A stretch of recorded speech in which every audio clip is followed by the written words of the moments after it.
ಇಡೀ ನೇತ್ರಾವತಿ ತೀರದ ಹೆಣದ ವಿಚಾರಗಳಿಗೆ ಸಂಬಂಧಪಟ್ಟಂತೆ ತಾವು ನಂಬಿಕೊಂಡಿದ್ದನ್ನು ತಿಳಿಸುವುದು ಒಂದು ವಿಧ, ತಾವು ಊಹೆ ಮಾಡಿದ್ದನ್ನು ನಂಬಿಸಲೇಬೇಕಾಗಿರುವುದು ಇನ್ನೊಂದು ವಿಧ, ನಡೆದಿದ್ದನ್ನು ನಡೆದಿದ್ದಂತೆ ಹೇಳುವುದು ಇನ್ನೊಂದು ವಿಧ, ನಡೆಯದ್ದನ್ನು ನಡೆದಂತೆ ಹೇಳುವುದು ದೊಡ್ಡ ಸವಾಲು. ಈ ಇಡೀ ವಿಚಾರದಲ್ಲಿ ಚಿನ್ನಯ್ಯ ಆ್ಯಂಡ್ ಟೀಮ್ ಏನು ವಿಷಯವನ್ನು ಜಗತ್ತಿನ ಮುಂದೆ ಹೇಳಲಿಕ್ಕೆ ಹೋಯಿತೋ ಆ ವಿಚಾರಕ್ಕೆ ಸಂಬಂಧಪಟ್ಟಂತೆ ಜಗತ್ತಿನ ಮುಂದೆ ಇಡಬೇಕಾದದ್ದು ಎವಿಡೆನ್ಸ್ ಅಥವಾ ಸಾಕ್ಷ್ಯಗಳು. ಅದನ್ನು ಇಟ್ಟು ನೀವೇನು ಹೇಳಿದ್ರೂ ನಡೆಯುತ್ತೆ, ಅದನ್ನು ಇಡದೆ ನೀವೇನು ಹೇಳಿದ್ರೂ ಕೂಡ ಅದು ನಡೆಯಲ್ಲ. ಇವತ್ತಿಗೆ ಪ್ರಾಥಮಿಕ ವರದಿ ಬಂದಿದೆ. ಯಾರೆಲ್ಲ ನೇತ್ರಾವತಿ ನದಿ ತೀರದ ನಿಗೂಢ ಸಾವುಗಳು, ಕೊಲೆಗಳು, ಅತ್ಯಾಚಾರ, ಹೆಣವನ್ನು ಹೂತು ಹಾಕಿರೋದು, ಅಸಹಜ ಸಾವುಗಳು, ಅಪರಿಚಿತ ಶವಗಳು, ಹೆಣ್ಣು ಮಕ್ಕಳ ಶವಗಳು, ಇದನ್ನು ಬಂಗ್ಲಾಗುಡ್ಡದಲ್ಲಿ ಹಾಕಿಬಿಟ್ಟಿದ್ದಾರೆ, ನದಿ ತೀರದಲ್ಲೇ ಪೋಸ್ಟ್ ಮಾರ್ಟಮ್ ಮಾಡಿಬಿಟ್ಟಿದ್ದಾರೆ, ಹೆಣಗಳನ್ನು ಚಿನ್ನಯ್ಯ ಹೊತ್ಕೊಂಡು ಹೋಗಿ ಹೂತಿದ್ದಾನೆ, ಇದೆಲ್ಲ ಬಂತಲ್ಲ. ಇದೆಲ್ಲ ಬಂದಾಗ ಇಡೀ ಗ್ಯಾಂಗ್ ಹೇಳಿದ್ದನ್ನು ನಾವು ಪ್ರಸಾರ ಮಾಡಿದ್ದೀವಿ. ಎಲ್ಲ ತಂಡ ಇವರು ಏನೇನು ಹೇಳಿದ್ರೋ, ತನಿಖೆಯಲ್ಲಿ ಏನೇನು ಆಯಿತೋ ಎಲ್ಲವನ್ನೂ ಹೇಳಿದ್ದೀವಿ. ಈಗ ತನಿಖೆ ಆದ ಮೇಲೆ ಪ್ರಾಥಮಿಕ ವರದಿ ಅಂತ ಬಂದಿದೆಯಲ್ಲ, ಈ ಪ್ರಾಥಮಿಕ ವರದಿ ಬಂದಿದೆಯಲ್ಲ ಅದನ್ನು ನಾವೇ ನಿಮ್ಮ ಮುಂದೆ ಇಡ್ತಾ ಇದ್ದೀವಿ. ಈ ಒಂದು ಪ್ರಾಥಮಿಕ ವರದಿ ನಾವು ಚೆಕ್ ಮಾಡಿಕೊಂಡಾಗ 6 ಜನರ ವಿಚಾರಕ್ಕೆ ಸಂಬಂಧಪಟ್ಟಂತೆ ಅಪರಾಧಿಕ ಒಳಸಂಚು ಅರ್ಥಾತ್ ಕ್ರಿಮಿನಲ್ ಕಾನ್ಸ್ಪಿರಸಿ ಸೆಕ್ಷನ್ 120B ಅದು ಈ 6 ಜನರ ಮೇಲೆ ಬರ್ತಾ ಇದೆ ಅಂತ ಬಂದಾಗ ಪ್ರಾಥಮಿಕ ವರದಿ ಇಡೀ ಒಂದು ತನಿಖಾ ವರದಿಯ ದಿಕ್ಕನ್ನು ತೋರಿಸ್ತಾ ಇದೆ. ಇಲ್ಲಿ ಸೌಜನ್ಯ ಅತ್ಯಾಚಾರ ಪ್ರಕರಣ, ಕೊಲೆ ಪ್ರಕರಣ ಅಂತ ಬಂದಾಗ ಆ ಒಂದು ಹೋರಾಟಗಾರರು ಯಾರಿದ್ರೋ ಅವರದನ್ನು ನಾವು ಪ್ರಸಾರ ಮಾಡ್ತಾ ಇದ್ದೀವಿ. ಈ ಕಡೆ ಅಂತ ಬಂದಾಗ ಇವರು ಈ ಥರದ್ದು ಅನೇಕ ವ್ಯಕ್ತಿಗಳ ವಿಚಾರದಲ್ಲಿ ನಡೆದು ಹೋಗಿದೆ ಅಂತ ಹೇಳಿದಾಗ ಅದನ್ನು ಪ್ರಸಾರ ಮಾಡಿದ್ದೀವಿ. ಇವತ್ತಿಗೆ ಇದೇ ಗ್ಯಾಂಗ್ ಇಂಥ ಒಂದು ಸಂಚು ಮಾಡಿಬಿಟ್ಟಿದೆ ಅಂತ ಹೇಳಿ SIT ತನಿಖೆ ಮಾಡಿ ರಿಪೋರ್ಟ್ ಕೊಟ್ಟಿದೆಯಲ್ಲ ಅದನ್ನು ನಾವು ನಿಮ್ಮ ಮುಂದೆ ಇಡ್ತಾ ಇದ್ದೀವಿ. ಸೊ ಇಡೀ ವಿಚಾರದಲ್ಲಿ ಈ ಗ್ಯಾಂಗು ಒಬ್ಬ ವ್ಯಕ್ತಿಯನ್ನು ಬಾವಿಗೆ ದೂಡಿ ಆಳ ಚೆಕ್ ಮಾಡಿಬಿಟ್ರಾ, ಚಿನ್ನಯ್ಯನನ್ನು ಬಾವಿಗೆ ದೂಡಿ ಹಳ್ಳಕ್ಕೆ ದೂಡಿ ಹಳ್ಳದ ಆಳವನ್ನು ಚಿನ್ನಯ್ಯನ ಮೂಲಕ ಚೆಕ್ ಮಾಡಿಸ್ಬಿಟ್ರಾ ಇವರು. ಚಿನ್ನಯ್ಯ ಹೇಳ್ದಂಗೆಲ್ಲ ಕೇಳ್ತು SIT. ಚಿನ್ನಯ್ಯ ಒಳಗಡೆ ಇರಬೇಕು, 1 ಲಕ್ಷದ ಬಾಂಡ್ ಏನೋ ಕೊಡಬೇಕು ಅಂತ ಕಾಣುತ್ತೆ. ಇವತ್ತಿಗೆ ಆ ಬಾಂಡ್ ಕೊಡೋರು ಗತಿ ಇಲ್ಲ, ಚಿನ್ನಯ್ಯ ಇನ್ನೂ ಜೈಲಲ್ಲೇ ಇರೋದು. ಸೊ ಹೀಗಿದ್ದಾಗ ಇಲ್ಲಿ ನಡೆದದ್ದೇನು ಎಲ್ಲ ವಿಚಾರಕ್ಕೆ ಸಂಬಂಧಪಟ್ಟಂತೆ ಮಾತಾಡಲಿಕ್ಕೆ ನಮ್ಮೊಂದಿಗೆ ದಿಲೀಪ್ ಕುಮಾರ್ IAS ಅವರಿದ್ದಾರೆ, ಹೈಕೋರ್ಟ್ನ ವಕೀಲರು. ಸ್ವಾಗತ ದಿಲೀಪ್ ಕುಮಾರ್ ಅವರು ತಮಗೆ ಒಂದು ಡಿಬೇಟ್ಗೆ. ಉತ್ಕರ್ಷ್ ಇದ್ದಾರೆ, BJP ವಕ್ತಾರರು. ಸ್ವಾಗತ ನಿಮಗೆ ಉತ್ಕರ್ಷ್ ಡಿಬೇಟ್ಗೆ. ನಮಸ್ಕಾರ. ಇನ್ನು ಕೇಶವ್ ಅವರಿದ್ದಾರೆ, ಧರ್ಮಸ್ಥಳ ಗ್ರಾಮ ಪಂಚಾಯಿತಿಯ ಮಾಜಿ ಅಧ್ಯಕ್ಷರು. ಸ್ವಾಗತ ಕೇಶವ್ ಅವರೇ ತಮಗೆ ಒಂದು ಡಿಬೇಟ್ಗೆ. Thank you sir.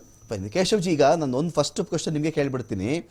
ಇದರಲ್ಲಿ ಯಾರು ಹೇಳಿದ್ದನ್ನು ನಾವು ಅಲ್ಲಗಳೆದಿಲ್ಲ, ಯಾರು ಹೇಳಿದ್ದನ್ನು ನಾವು ತೋರಿಸ್ತೇ ಇರಲಿಲ್ಲ. ಚಿನ್ನಯ್ಯ ಏನಾದರೂ ಹೇಳದ್ನ, ಆಯಿತು ಬಾರಪ್ಪ ಚಿನ್ನಯ್ಯ ನೀನು ಹೇಳ್ತಿದ್ಯಲ್ಲಪ್ಪ ಬಾಪ ಎಲ್ಲಪ್ಪ ಹೂತಿದ್ಯಾ, ಅದನ್ನು ನಾವು ಪ್ರಸಾರ ಮಾಡಿದ್ದೀವಿ. ಈ ಕಡೆ ಮಟ್ಟಣ್ಣನವರ್ ಅದು ಪ್ರಸಾರ ಮಾಡಿದ್ದೀವಿ. ಇನ್ಯಾರೋ ಒಬ್ಬ ವ್ಯಕ್ತಿ, ಆ ವ್ಯಕ್ತಿಯದ್ದು ನಾವು ಪ್ರಸಾರ ಮಾಡಿದ್ದೀವಿ. ಇದೀಗ ಪ್ರಾಥಮಿಕ ವರದಿ ಬಂದಾಗ ನಿಮಗನ್ಸಿದ್ದೇನು ಇಡೀ ವಿಚಾರದಲ್ಲಿ ಅಂತ? ಸರ್, ತಾವು ಬಹಳ ಸ್ಪಷ್ಟವಾಗಿ ನೇರ ಸಂದೇಶಗಳನ್ನು ಸಮಾಜಕ್ಕೆ ಕೊಡುವ ಕೆಲಸವನ್ನು ಪ್ರಾರಂಭದಿಂದ ಮಾಡಿದರೆ ಅಂತ ಹೇಳೋದಕ್ಕೆ ಪ್ರತ್ಯಕ್ಷ ಸಾಕ್ಷಿ ನಾನೇ ಇದ್ದೇನೆ.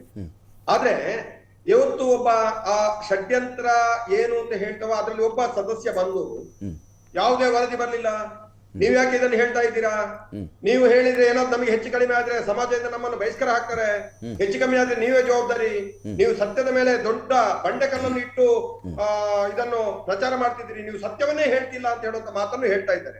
ನೋಡಿ ಸರ್, ಪ್ರಾಥಮಿಕ ವರದಿ ಏನು ಅಂತ ಹೇಳುವಂತದ್ದು ಸಮಾಜಕ್ಕೆ ಜಗಜ್ಜಾಹಿರ ಆಗಿದೆ. ಆದ್ರೆ ಈ ಷಡ್ಯಂತ್ರಗಳು ಇನ್ನೂ ಕೂಡ ಈ ಸುಳ್ಳನ್ನೇ ಹೇಳ್ತಾ ಯಾವ ರೀತಿ ಇವತ್ತು ಸಮಾಜವನ್ನು ದಿಕ್ಕು ತಪ್ಪಿಸ್ತಿದ್ದಾರೆ ಅಂತ ಹೇಳೋದಕ್ಕೆ ಇದೇ ಸ್ಪಷ್ಟ ಉದಾಹರಣೆ. ನಿಮ್ಮನ್ನ ಏನ್ ಹೇಳ್ತಾರೆ, ಏನೋ ಬುರುಡೆ ಮಾಧ್ಯಮಗಳಂತೆ ಏನು ಅಂತೆ, ನೀವೆಲ್ಲ ಸುಳ್ಳನ್ನೇ ಹೇಳ್ತಿದ್ರಂತೆ ಅಂದ್ರೆ ಏನು ಇದ್ರ ಅರ್ಥ ಅಂತ ಹೇಳಿದ್ರೆ ಅವರ ಪರವಾಗಿ ನೀವು ಮಾತಾಡ್ಬೇಕು, ಅವ್ರು ಹೇಳಿದ್ದನ್ನೇ ಸತ್ಯ ಅಂತ ಹೇಳ್ಬೇಕು. ಇಲ್ಲಿ ಏನು ಆ ಮಾಸ್ಕ್ ಮ್ಯಾನ್ ಬಂದು ತೋರಿಸಿದ್ನೋ ಅದ್ರಲ್ಲಿ ಹೆಣ ಸಿಕ್ಕಿದೆ ಅಂತ ನೀವು ಹೇಳ್ತಿದ್ರೆ ಇವತ್ತು ಅವರಿಗೆ ಒಳ್ಳೆಯವರು ಆಗ್ತಿದ್ರಿ. ಇಲ್ಲಿ ಅತ್ಯಾಚಾರಗಳಾಗಿದೆ, ಅದಕ್ಕೆ ಶ್ರೀ ಕ್ಷೇತ್ರ ಧರ್ಮಸ್ಥಳವೇ ಕಾರಣ ಅಂತ ನೀವು ಇವತ್ತು ಹೇಳ್ತಿದ್ರೆ ಅವರು ಅದನ್ನು ಬಹಳ ಚೆನ್ನಾಗಿ ಇವತ್ತು ನಿಮ್ಮನ್ನು ಬಹಳ ಹೊಗಳ್ತಿದ್ರು. ಬಹುಶಃ ಇದು ಯಾಕೆ ನಾನು ಹೇಳ್ತಿದ್ದೇನೆ ಅಂತ ಹೇಳಿದ್ರೆ ನಿರಂತರವಾಗಿ 14 ವರ್ಷದಿಂದ ನಾವು ಇದನ್ನು ನೋಡ್ತಾ ಬರ್ತಿದ್ದೇವೆ. ಏನು ಅವ್ರು ಹೇಳಿದ್ದನ್ನೇ ನಂಬಬೇಕು, ಅವ್ರು ಹೇಳಿದ್ದನ್ನು ನಂಬಿದವರೆಲ್ಲ ಸತ್ಯವಂತರು. ಅವ್ರು ಹೇಳಿದ್ದನ್ನು ವಿರೋಧಿಸಿದವರೆಲ್ಲ ಸುಳ್ಳುಗಾರರು, ಅವರು ಷಡ್ಯಂತ್ರಿಗಳು. ಅವರಿಗೆ ಏನು ಮಾನ ಮರ್ಯಾದೆ ಏನೂ ಇಲ್ಲ.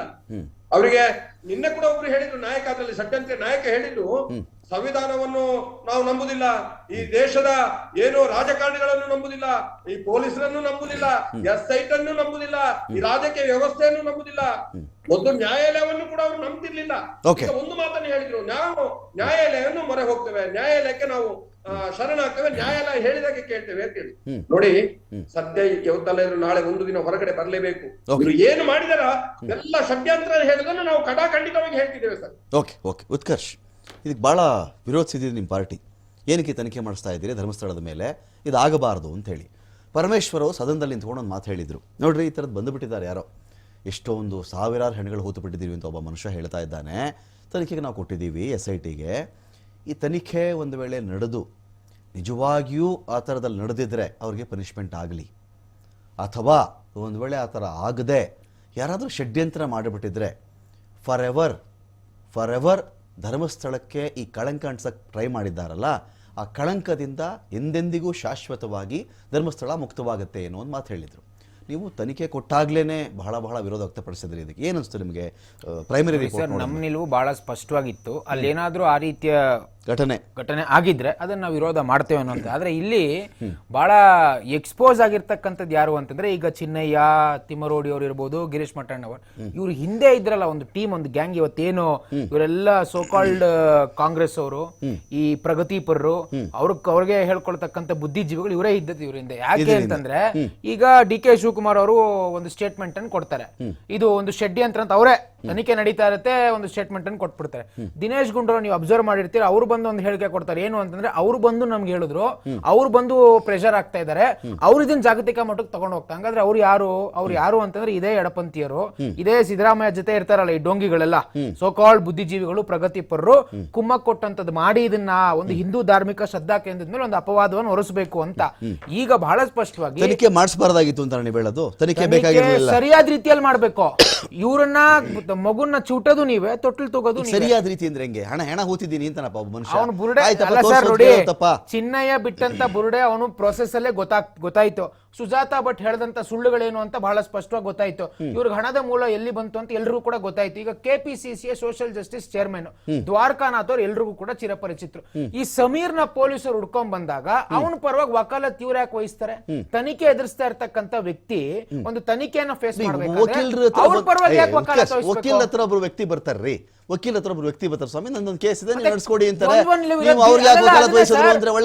ದ್ವಂದ್ವ ನಿಲುವು ಅಂದ್ರಲ್ಲ, ನಮಗಲ್ಲ ದ್ವಂದ್ವ ನಿಲುವು, ಕಾಂಗ್ರೆಸ್ ದ್ವಂದ್ವ ನಿಲುವು. ಯಾಕೆ ಅಂತಂದ್ರೆ, ಅವ್ರ ಅಧ್ಯಕ್ಷರು ಹೇಳ್ತಾರೆ ಷಡ್ಯಂತ್ರ ಅಂತ, ಇವ್ರು ಕುತ್ಕೊಂಡು ಅದೇ ಷಡ್ಯಂತ್ರ ಮಾಡಿದಂತ ವಕಾಲತ್ ವಹಿಸ್ತಾರೆ ಅಂತಂದ್ರೆ ಇದು ಯಾರ ನಿಲುವು? ಅದಕ್ಕೆ ಇವತ್ತು ಕಾಂಗ್ರೆಸ್ ಪಾರ್ಟಿ ನಿಲುವು ಅಂತ ಹೇಳ್ತಾರೆ, ಇಂಡಿವಿಜುವಲ್ ನಿಲುವು ಅಂತ ಹೇಳ್ತಾರೆ. ಪಾರ್ಟಿ ಒಬ್ಬ ಪಾರ್ಟಿಯಾಗಿ ಬಂದು ಯಾರಾದ್ರೂ ಹೇಳಿದಾರ ಇದನ್ನ?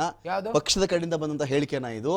ಇಂಡಿವಿಜುವಲ್ ಅವ್ರವ್ರು ಮಾತಾಡ್ಕೊಂಡಿದ್ದ ಇದು ಅಂತ ಪಾರ್ಟಿ ಮತ್ತೆ ಅವರಲ್ಲೇ ಪಾರ್ಟಿಯಲ್ಲೇ ಒಗ್ಗಟ್ಟಿಲ್ವಲ್ಲ, ಮತ್ತೆ ಅವ್ರ ನಿಲುವೇನು?